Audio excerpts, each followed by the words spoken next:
And that is very difficult. And I'll tell you, in my business today, women are much better at reaching out to me and signing up for a mentorship because they see that they are willing to admit that they need help. Men tend to be more difficult because our egos get into the way. I have to go ask for help. Here I'm this alpha, I have all this education, I know what to do. And we fall short. We're actually really doing ourselves a disfavor. And that's really what I learned early on, and that stayed true throughout my entire career. Well, I love that valley of despair comment. The one of the metaphors I used to use a lot was it's kind of like you go to high school for the first time when you with that leader, you're not sure what table to sit at anymore, right? You go from having a whole bunch of peers, now you're a different group, but you don't really fit into that senior leadership group. You don't fit with your peers anymore because now you're their leader.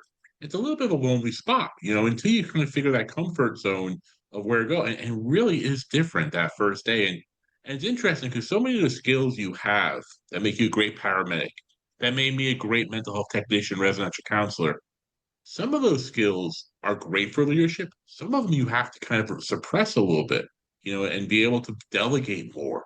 You have to be able to build other people, not always have the answer. And I always think that mistake that people make in that first year of leadership is they take on too much. They try to do everything themselves. They try to sometimes set norms for people that really weren't there. Try to change the culture overnight.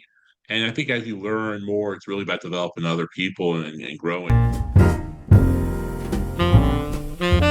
I want to talk a little bit for a second. We'll ask a few questions about this, but you hit a nerve there about men not asking for help.